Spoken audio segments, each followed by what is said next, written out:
السلام عليكم خيارتي شرفت لكل سؤال جانالka Haldor Official oo ugu barateen barnaamij xiiso badan maanta halkan waxaan ku haynaa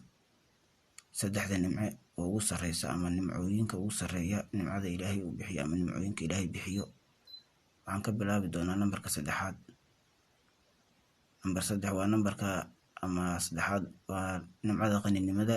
oo nolosha wax ka dhameystiran aysan jirin waxaad noqotaa qof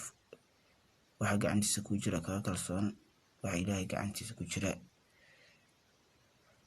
nambarka labaad waa nimcada caafimaadka oo nolosha wax ka wanaagsan aysan jirin caafimaadka waxaad ka dhigtaa Ilaahay daacadiisa inaad u hoggaansatid